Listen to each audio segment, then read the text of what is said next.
Bismillahirrahmanirrahim. Assalamualaikum warahmatullahi wabarakatuh.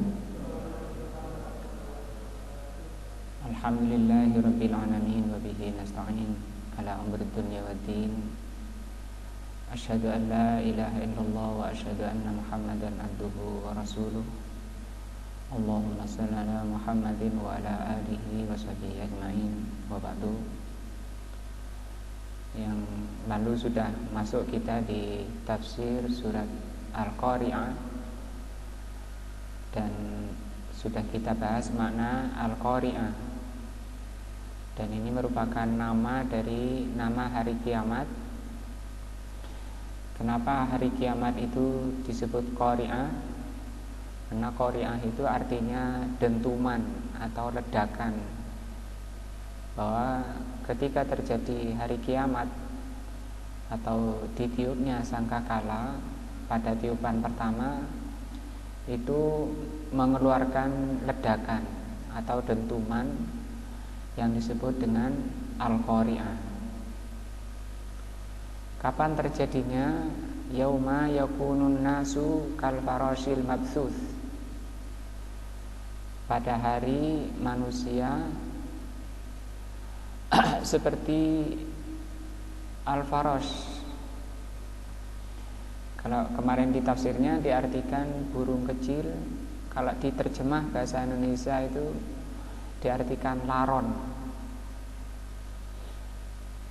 Kalau sifat dari laron dan burung itu yang lebih dekat, kayaknya laron itu yang lebih pas ke makna al-farash. Karena laron itu sifatnya kalau ada api dia mendekat, kemudian banyak yang terjatuh ke api tersebut,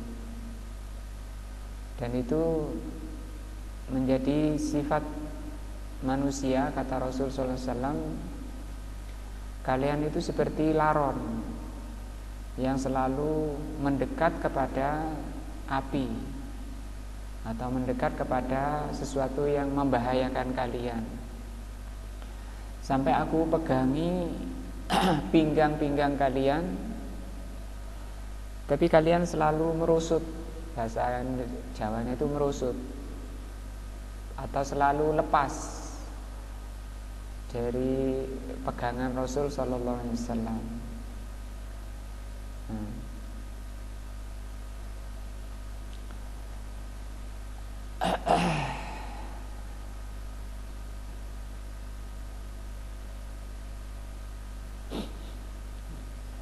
Seperti sampai sini pembahasannya.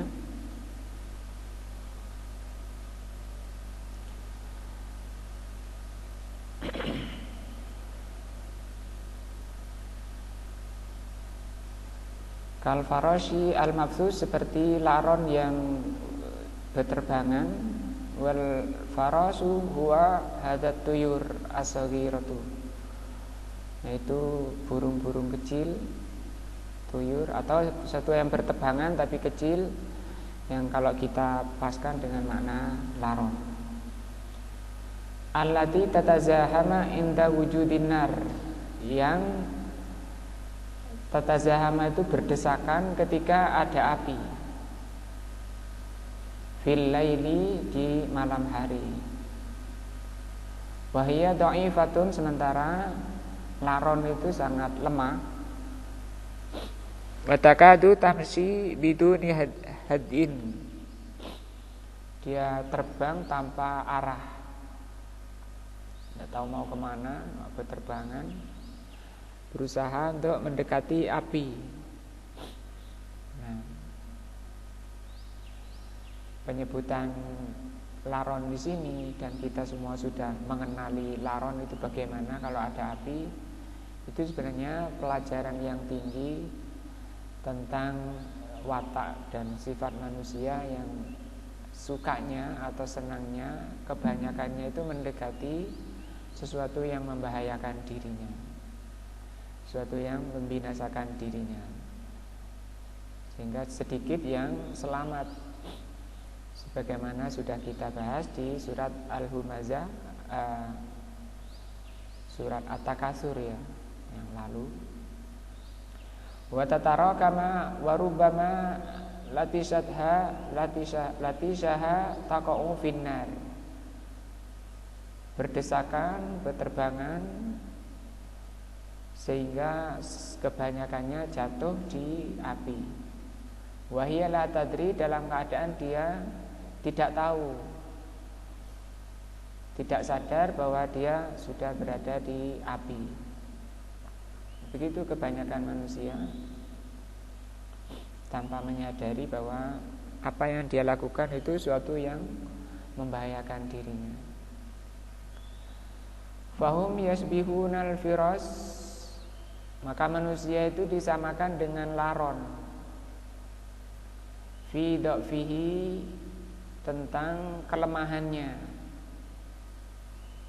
Pada hari kiamat dan sekarang pun seperti itu, manusia itu lemah. Khuliqal insanu dha'ifa, Allah katakan manusia itu diciptakan dalam keadaan lemah. Di antaranya itu tadi. Dan banyak sekali ayat yang menerangkan bahwa kebanyakan manusia itu memang menyukai sesuatu yang membahayakan dirinya. Seperti firman Allah, asa an tuhibbu syai'an wa huwa syarrul lakum. Ada kalanya kalian itu mencintai sesuatu, padahal sesuatu yang kalian cintai itu kejelekan bagi kalian, membahayakan kalian. Wa asa an takrahu syai'an wa huwa khairul lakum. Ada kalanya kalian membenci sesuatu padahal itu kebaikan bagimu. Kata Al-Imam Ibnul Qayyim rahimahullah, ayat ini surah Al-Baqarah ya, menerangkan bahwa kebanyakan manusia itu menyukai, mencintai sesuatu yang membahayakan dirinya. Dan kalau kita lihat memang kebanyakan manusia itu bergeraknya, berbuatnya pada sesuatu yang membahayakan dirinya. Di sini Allah katakan, beliau katakan, bahum yusabbihunal firas, mereka disamakan dengan laron fi dha'fihi, dalam masalah kelemahannya. Maka ayat-ayat itu atau hadis-hadis sahih itu Allah turunkan, kemudian diutusnya para rasul untuk mendongkrak atau mengangkat manusia dari kelemahan. Maka yang menyelamatkan manusia dari bahaya, dari kelemahan, bahaya di dunia maupun akhirat itu Al-Quran, As-Sunnah. Tidak ada yang lain. Obat terbaik dan solusi terbaik mengentas manusia dari kelemahan adalah Al-Quran. Itu ketika dia pahami dengan benar, kemudian dia amalkan, menjadi cahaya, menjadi makanan terbaik, menjadi penguat. Makanan paling bergizi bagi jiwa itu Al-Quran. Wakhiratihi, dan kebingungannya. Hirah itu bingung. Manusia banyak berbuat itu tanpa arah. Watarokamihi, dan tarokam itu tidak beraturan. Wasiyarihi, dan berjalannya ila ghairi hadin, tanpa mengikuti petunjuk. Nah, padahal Al-Quran itu sebagai petunjuk, tapi kan kebanyakan manusia memang menjadikan Al-Quran itu mahjur. Rasul mengeluhkan kepada Allah, inna qaumi ittakhadhul Qur'ana mahjura. Sesungguhnya kata Rasul, ya Rabb, inna qaumi ittakhadhul Qur'ana mahjura. Ya Allah, sesungguhnya kaumku itu menjadikan Al-Quran itu mahjur. Mahjur artinya diboikot, kalau bahasa kita, dihajar. Kata Imam Ibnul Qayyim, memboikot Al-Quran itu maksudnya apa? Dengan 5 hal. Yang pertama, tidak mau membaca Al-Quran itu. Ya beli tapi cuma ditaruh. Yang kedua, tidak mau mendengarkan. Dan kalau belum bisa mau mendengarkan itu enggak suka mendengarkan Al-Quran. Padahal itu merupakan suara yang paling utama, suara yang paling berhak untuk didengarkan di dunia ini adalah Al-Quran.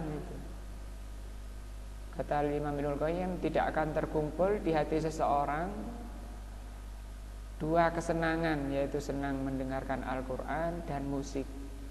Orang yang suka musik tidak akan suka mendengarkan Al-Quran, dan sebaliknya, orang yang suka mendengarkan Al-Quran tidak akan suka mendengarkan musik.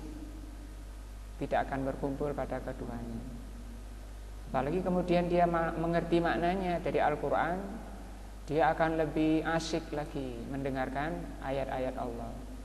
Dan itu merupakan pendengaran yang paling dicintai oleh Allah, yang paling mulia ketika seseorang mendengarkan Al-Quran. Itu yang kedua. Pertama, tidak mau membaca. Yang kedua, tidak mau mendengarkan. Yang ketiga, tidak mau menghalalkan apa yang dihalal, tidak mau mempelajari Al-Quran, cuma dibaca saja. Dan itu kejelekan ketika seseorang hanya menjadikan Al-Quran sebagai bacaan. Itu dicela oleh Allah, juga oleh Rasulnya. Ketika Rasulullah SAW menjelaskan tentang sifatnya Khawarij, kaum teroris sekarang, Rasulullah mengatakan kepada sahabat ketika Dzul Khuwaisirah datang untuk memprotes Rasul. Selesai perang Hunain itu Rasul mendapat rampasan yang banyak. Kemudian sama Rasul, rampasan yang banyak itu diberikan kepada tokoh-tokoh kabilah yang baru masuk Islam.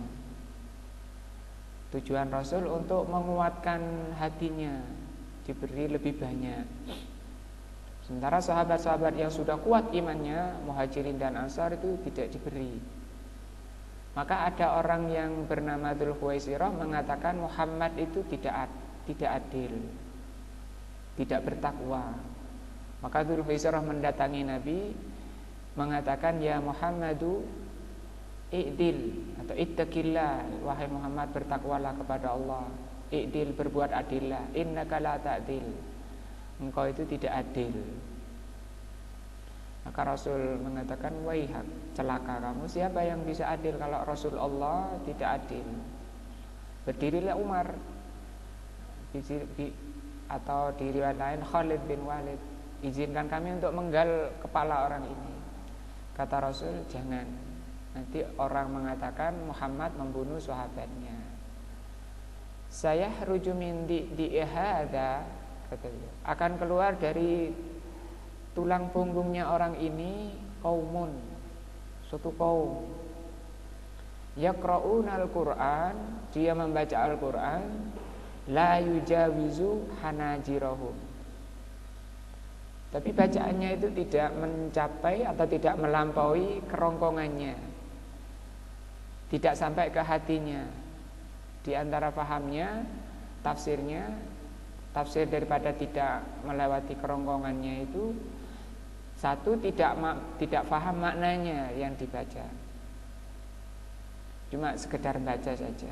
Dan ini kan juga banyak menimpa muslimin sekarang. Yang kedua, tidak mengamalkan, mungkin karena sudah faham tapi tidak mengamalkan. Itu juga masuk ke itu. Ya merukuna minaddin, kelompok ini, kaum ini keluar dari agama. Kama yang merukusahmu minar romiyah, seperti terlepasnya busur. Busur itu yang begini ya, anak panahnya itu loh. Seperti terlepasnya anak panah dari buruannya. Tahu ya, anak panahnya itu karena banternya itu melewati surut, dari langsung lewat karena banternya anak panah. Maksudnya para sahabat masih ada, kelompok ini, kaum ini sudah keluar dari ajaran Rasul sallallahu alaihi wasallam. Nah, hadis ini sahih menerangkan tentang Al-Quran itu petunjuk, hudan. Tapi bagaimana supaya menjadi petunjuk? Apabila dia memahami kemudian mengamalkannya, tidak sekedar membaca. Wal mabsusu yakni al muntashiru, seperti belalang yang muntashir. Muntashir itu artinya menyebar. Bahasa Jawanya itu semburat. Nah, tanpa arah. Fahuwa ka qaulihi ta'ala, seperti firman Allah, yahrujuna minal ajdasi, manusia keluar dari kuburnya ka'annahum jaradun muntashir. Kalau di sini Allah katakan jarad. Jarad itu maknanya belalang, ya. Seperti belalang yang muntashir, menyebar kemana-mana.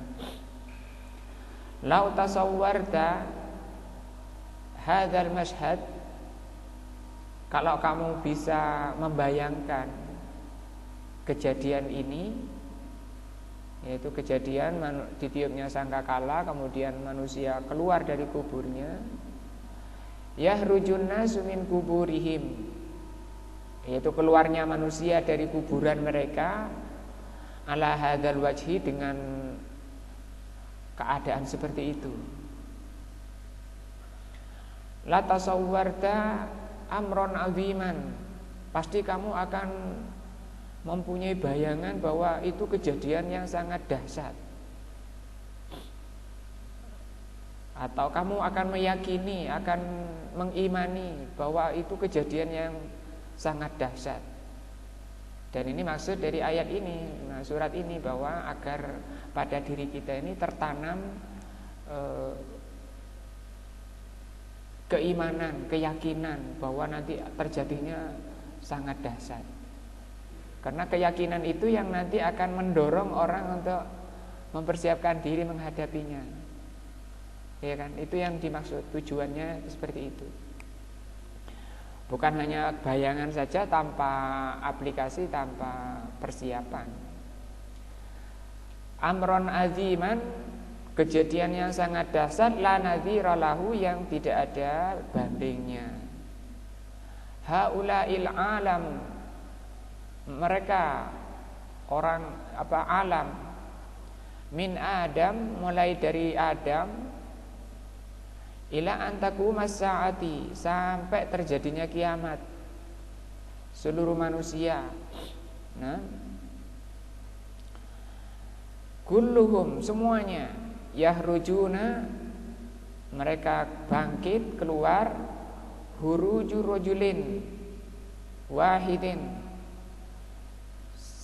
keluarnya seperti seseorang, satu orang, fi anin wahidin, dalam satu masa. Seperti satu orang keluar, maksudnya bareng, keluarnya itu bersama, dalam waktu yang sama. Min hadhil kuburi al-mubsirah, dari kuburan, nah, dari kuburannya itu, fi masyarikil ardi wa magharibiha, mulai dari bumi bagian timur sampai kepada bumi bagian barat. Wa min ghairil kuburi, dan juga manusia keluar dari selain kuburan, maksudnya yang tidak sempat dikubur.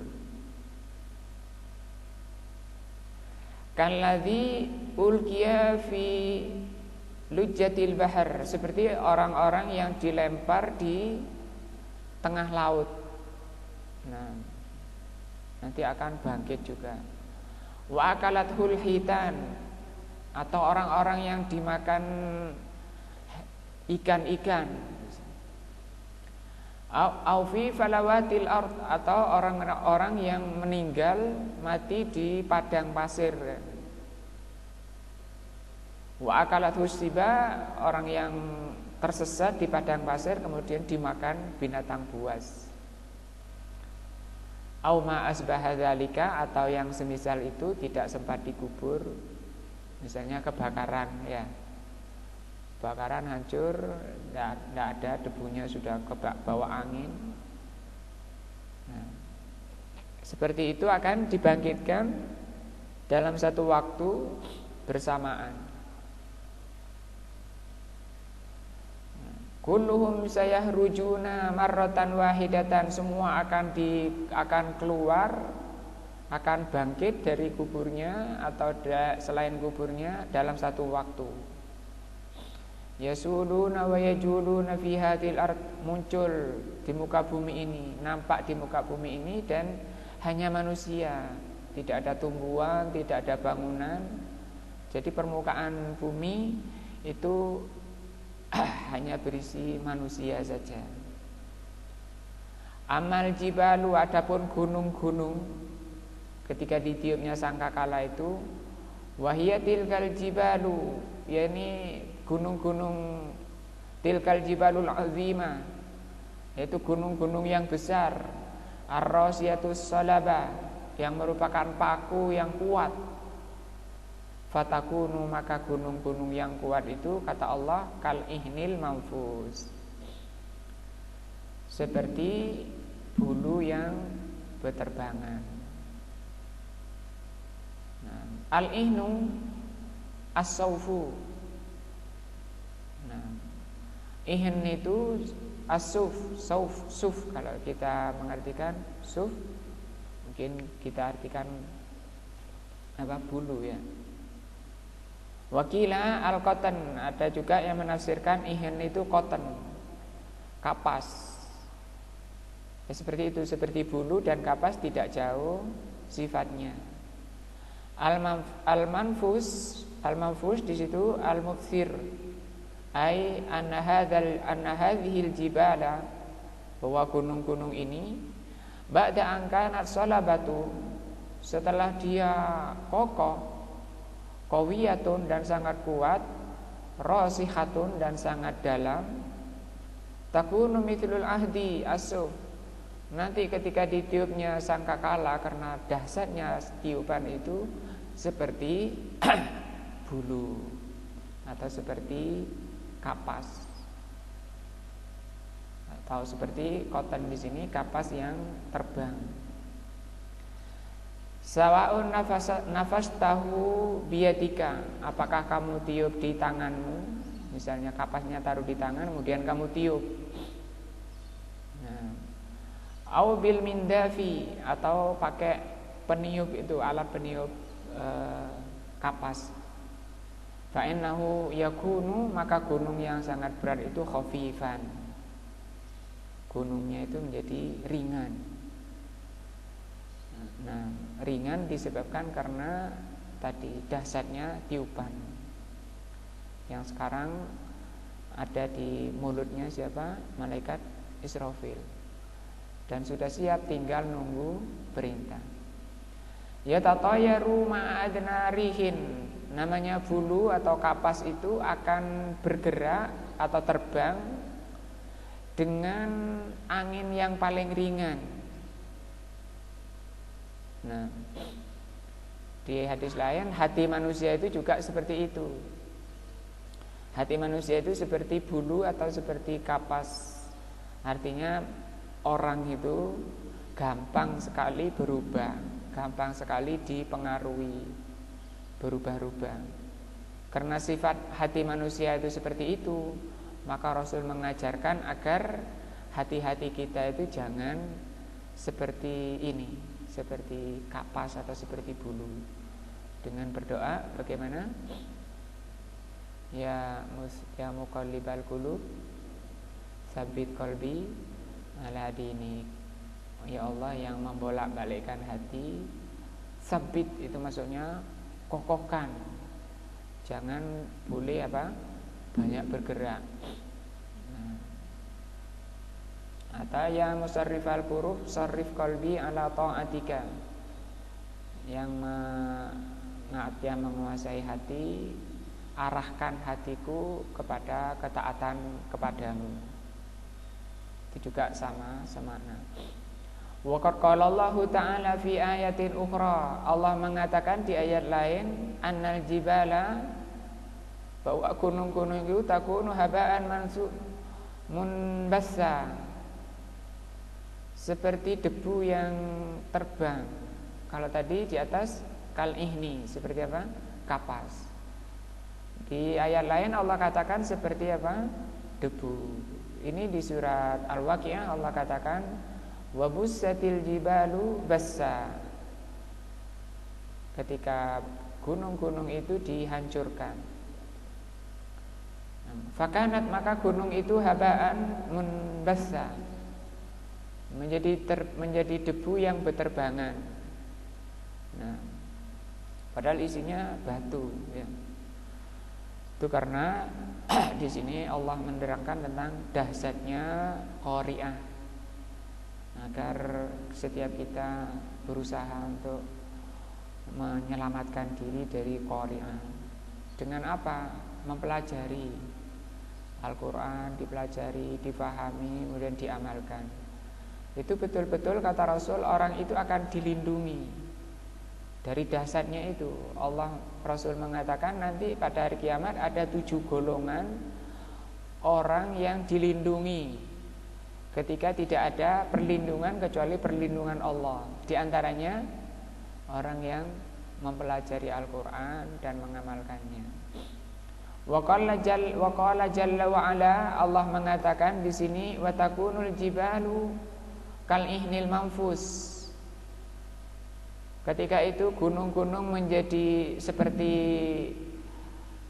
bulu yang berterbangan. Nah, seperti bulu yang berterbangan atau seperti kapas. Fa amma man sakulat mawazinuhu fa huwa fi 'ishatin radiyah. Adapun orang-orang yang berat timbangannya, maka dia dalam kehidupan yang diridhoi. Wa amma man khaffat mawazinuhu, adapun orang yang ringan timbangannya, fa ummuhu hawiyah, maka tempat kembalinya adalah hawiyah. Wa ma adraka ma hiya, tahukah kamu apa itu hawiyah? Allah menjawabnya, narun hamiyah, api yang membakar. Qasamallahu ta'ala an-nasa, Allah membagi manusia itu ila qismain. Di ayat terakhir Allah bagi manusia menjadi 2 bagian, 2 golongan. Al-qismul awwalu man sakulat mawazinuhu, orang yang timbangannya berat. Nah, wa huwa alladzi rajjahat hasanatuhu, yaitu orang-orang yang roje. Roje itu lebih kuat, berat. Hasanatuhu, kebaikannya. Nah, ala sayyiatihi, atas kejelekannya. Supaya amalan itu berbobot, itu 2 syaratnya. Pertama harus ikhlas, kedua harus mencocoki dalil. Semakin ikhlas dan semakin cocok akan semakin berat. Seperti firman Allah di surat Al-Mulk itu ya. Tabarakalladzi biyadihil mulku wa huwa ala kulli syai'in qadir, alladzi khalaqal mauta wal hayata liyabluwakum ayyukum ahsanu amala. Kata Allah, alladzi khalaqal mauta wal hayata, dialah Allah yang telah menciptakan hidup, menciptakan mati dan hidup, liyabluwakum, untuk menguji kalian, untuk melihat kalian ahsanu amala, mana yang paling bobot atau paling berat, paling bagus amalannya. Kata Al-Imam Fudail Ibnu Iyad, siapa orang yang paling berat timbangannya, orang yang paling bagus nilainya, timbangannya, ahlasahu wa aswabahu, orang yang paling ikhlas dan paling mencocoki dalil. Barang siapa yang beramal dengan ikhlas tapi tidak ada dalilnya, maka itu amalannya mardud, tertolak. Dan barang siapa yang amalannya mencocoki dalil tapi tidak ikhlas, itu juga mardud. Amalannya apa? Tertolak. Nah, maka bagaimana orang membangkitkan keikhlasan? Itu tergantung dari tingkat keimanannya. Iman itu bertambah dan berkurang. Nah, bagaimana supaya iman itu bertambah semakin kuat? Dengan menambah ilmu. Susahnya orang kan belajar ilmu yang benar itu yang susah. Bagaimana mau meningkat? Bagaimana mau bertambah? Mau jalannya aja nggak ditempuh. Al-Quran saja di boikot. Oh iya, tadi mumpung ingat tadi itu umatku itu kata Rasul di surat Al-Furqan itu ayat 44. Menjadikan umatku itu ya Allah menjadikan Al-Quran itu diboikot. Tadi sudah berapa yang dibahas? 4. Pertama tadi tidak mau baca, kedua tidak mau baca dan mendengar, kedua tidak mau mempelajari, yang ketiga tidak mau menghalalkan apa yang dihalalkan di dalam Al-Quran, tidak mau mengharamkan apa yang diharamkan Al-Quran. Itu yang ketiga. Yang keempat, dia tidak mau berhenti pada batasan-batasan Al-Quran. Namanya apa? Melampaui. Tidak mau berhenti di atas hudud atau batasan-batasan Al-Quran. Yang kelima, kata beliau Al-Imam Ibnul Qayyim, tidak mau menjadikan Al-Quran sebagai obat. La yatashaffa bil Quran. Tidak mau menjadikan Al-Quran sebagai obat. Karena Al-Quran itu adalah obat. Itu yang dimaksud menjadikan Al-Quran itu mahjur, diboikot oleh umatku ini. Sudah dikeluhkan oleh Rasul SAW pada beliau masih saat turunnya wahyu. Wasani yang kedua, kaum yang kedua, man khaffat mawazinuhu, orang yang ringan timbangannya. Siapa itu? Wa huwa alladzi rajahat sayyi'atuhu. Yaitu orang-orang yang ringan timbangannya, lebih tinggi kejelekannya. Nah, bisa jadi mungkin nampaknya dia orang baik-baik, amalannya mencocoki sunnah. Itu belum tentu berat timbangannya. Tergantung batinnya bagaimana, tergantung ruh ibadahnya. Maka kalau dia amalannya mencocoki dalil tapi tidak ada ruhnya, tidak khusyuk, tidak ikhlas, itu juga ringan. Tadi kualitas iman, kualitas amal itu tergantung dari dua syarat tadi. Nah, ini yang dibahas amalan-amalan baiknya. Bagaimana kalau amalan jelek, yaitu sudah perkara yang jelas. Ala hasanatihi, amal, yaitu orang yang ringan timbangannya karena timbangan amalan jeleknya mengalahkan amalan baiknya.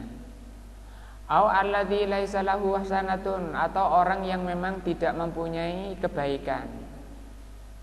Kalau tadi masih ada kebaikannya tapi kejelekannya lebih besar, lebih berat. Aslan, sama sekali dia tidak punya kebaikan. Kal kafiri, seperti orang kafir. Maka orang kafir itu, sebaik-baiknya orang kafir itu tidak ada nilainya.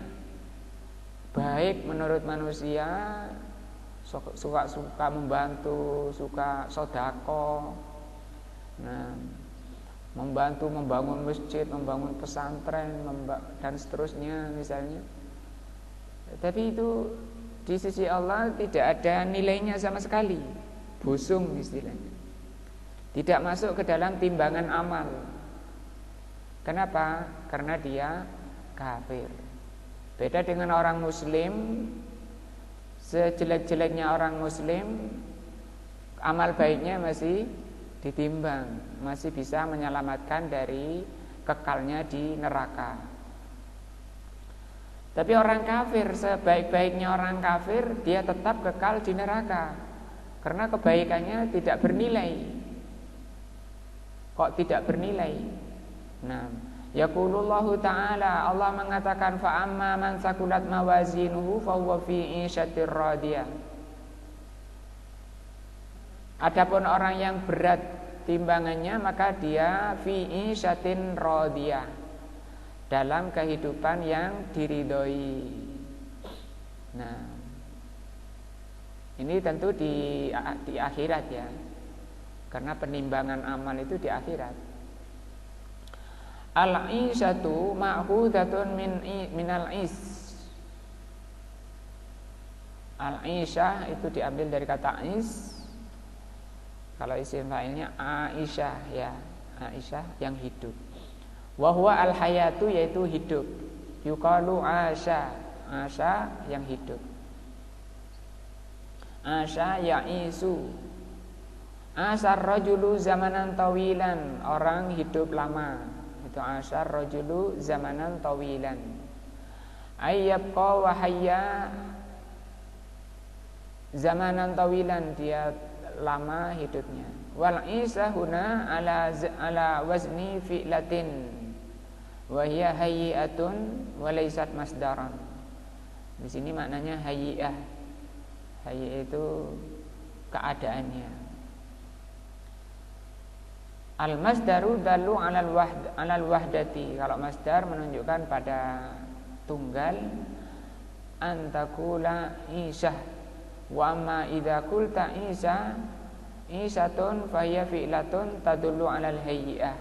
Hayyi'ah itu keadaannya. Kama qala Ibnu Malik, seperti dikatakan oleh Ibnu Malik, ini nahwu ya, pelajaran bahasa Arab. Wa fi'latun limarratin kajalsatin. Fi'latun itu satu kali, seperti jalsah itu artinya sekali duduk. Wa fi'latun li hayyi'atin, dan juga ada fi'lah yang bermakna hayyi'ah, yaitu keadaan, kajilsatin. Maka di sini bacanya bukan Aisyah tapi Isyah. Kalau Aisyah itu sekali hidup, kalau Isyah itu maksudnya keadaan hidupnya. Al-makna annahu fi hayatin thayyibatin radiyatin fi isyatin radiyah, itu maknanya di akhirat dia dalam kehidupan yang baik. Thayyibah itu baik, radiyatun diridhoi. Radiyatun kila, radiyatun itu diantara maknanya juga, atau radiyatun innaha ismu fa'ilin. Ini isim fa'il, kata pelaku atau subjek. Bimakna ismul maf'ul, tapi maknanya isim maf'ul, maknanya objek. Maknanya objek itu maksudnya apa? Mardiyatun. Mardiyatun diridhoi. Nah, bukan maridhoi maknanya, tapi diridhoi. Nah,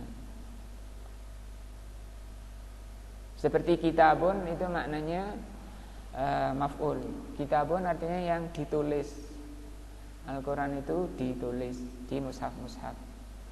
Kalam Allah yang ditulis. Wakila innaha ismu fa'ilin min babin nisbah aidati radin. Atau kalau mau dikatakan isim fa'il dari bab nisbah itu boleh. Maksudnya dia orang yang diridhoi, yang orang yang mempunyai keridhaan, dzatu radin, orang yang diridhoi, sama sih maknanya. Wakilal maknanya ini wahidun, kedua makna ini satu, yaitu diridhoi. Wal makna annaha isyatun thayyibatun, kehidupannya enak, laisa fiha nakadun, di surga tidak ada nakad, tidak ada kejelekannya. Kehidupannya itu sama sekali tidak ada kejelekannya. Walaisa fiha sukhbun, tidak ada lagi kacau, gelisah, kacau misalnya, tidak ada. Orangnya pun tidak ada sakit, itu tidak ada. Pusing, pilek misalnya, tidak ada. Tidak beringus, tidak BAB, tidak kencing, selalu sehat, tidak tua, tidak terlalu muda, perkiraan umur 30 tahun orang. Demikian juga keadaan alamnya di sini dikatakan tidak ada kacau, tidak ada berita-berita di sana ada gunung meletus, di sana ada banjir, tidak ada. Kemudian gelisah, ada resesi, ada kekacauan, sohbun ini kekacauan. Wala nasabun, tidak ada lempar-lemparan, tidak ada demo-demo apa, tidak ada barang terlempar. Itu maksudnya apa? Radiyatun, isatun thayyibatun. Ini apa yang Allah janjikan kepada siapa? Orang yang berat timbangannya. Harapannya dari bahasan ini kita berupaya sekuat tenaga, maka jangan sampai membuang-buang waktu, karena waktu itu perkara yang sangat mahal, bahkan paling mahal. Kenapa? Karena waktu itu berjalannya cepat, lebih cepat dari awan, sementara umurnya itu sedikit, ilmunya itu banyak. Maka para orang-orang salaf dahulu itu betul-betul menggunakan waktu itu semaksimal mungkin. Mau jalan, di jalan dia baca, bahkan sampai selesai sekian kitab. Bahkan ketika mau BAB, mau buang hajat, itu dia nyuruh anaknya untuk baca di depan pintunya, di dekatnya, supaya abinya yang lagi buang hajat itu mendengar. Sampai segitu. Demikian juga kalau makan, mereka itu cepat makannya, tidak ingin waktu habis untuk apa? Makan. Apalagi cuma ayo ngopi-ngopi ke sana, buang-buang waktu di sana, ngopi-ngopi ngobrol. Nah, cuma sekedar ngobrol, tak, bahasa Arabnya itu ya ta'anas. Ya ta'anas itu seneng-senengan, apa, lepas kangen. Ngobrol ke sana, bukan agama yang diobrolkan. Kalau agama sih mending. Kalau toh misalnya yang dibicarakan itu agama, membahas bagaimana dakwah ini, bagaimana kita agama ini, bagaimana kita menolong agama, itu pun masih ada penyakitnya. Apa penyakitnya? Di antaranya dia akan pertama akan kata beliau Imam Ibnu Qayyim di dalam Faid, dia akan menampakkan dirinya perkara yang tidak ada pada dirinya.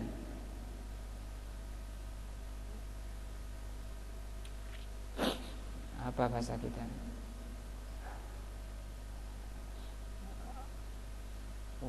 Menampakkan dirinya bahwa dia orang yang paling pengalaman di situ. Terus dia akan banyak bicara perkara-perkara yang seharusnya tidak dibicarakan. Nah, itu termasuk penyakit-penyakit dari majelis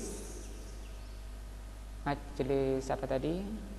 Majelis yang memang majelis baik itu, majelis yang dituntut. Ini lagi duduk-duduk bahas masalah dakwah misalnya. Kalau masalah kopi itu sudah jelas mudaratnya. Apa mudaratnya? Akan mengeraskan hati. Itu apakah tidak bahaya? Keras hati itu paling bahaya. Nah, bisa memutus manusia dengan Allah kalau hatinya keras. Orang yang putus hatinya dengan Allah itu lebih jelek dari kematian. Karena orang mati itu hanya putus dengan dunia. Nah, kalau putus dari Allah Subhanahu wa taala itu lebih jelek. Kehidupannya kamilatun min kulli wajhin, sempurna dari segala sisi. Dari segala sisi kehidupannya itu sempurna. Tidak ada lagi gelisah, tidak ada lagi pos kamling, ya. Tidak ada lagi membayar iuran ini itu. Tidak ada lagi kerja, tidak dikejar-kejar dan seterusnya. Waktunya lama selamanya. Makanya 1 detik di dunia kalau isinya kebaikan dan dicatat sebagai kebaikan, dibalas nanti di akhirat dengan balasan berapa waktu? 1 detiknya. Tanpa batasan waktu sudah. Padahal itu 1 detik saja. Sekiranya nanti ketika ditimbang, sekiranya dulu di dunia saya mengucapkan alhamdulillah berapa detik itu? Alhamdulillah. Tapi kenapa dulu saya lewati ketika selesai makan? Nah, wa hadza yakni al-aisyu fil jannah. Dan ini merupakan kehidupan di jannah. Kalau di dunia tidak terjadi seperti ini. Nanti, maka ini disampaikan oleh Allah dan Rasulnya supaya kita ini mempersiapkan diri ke jannah Allah Subhanahu wa taala. Ja'alanallahu minhum. Semoga Allah menjadikan kita ini semuanya termasuk ahlul jannah. Allahumma inni as'alukal jannata. Allahumma inna nas'aluka al jannata. Allahumma inna nas'alukal jannata. Insyaallah sampai sini dulu. Nah, kita akhiri dengan doa majelis. Subhanakallah wa bihamdika asyhadu an la ilaha illa anta astaghfiruka wa atubu ilaika. Wassalamualaikum warahmatullahi wabarakatuh.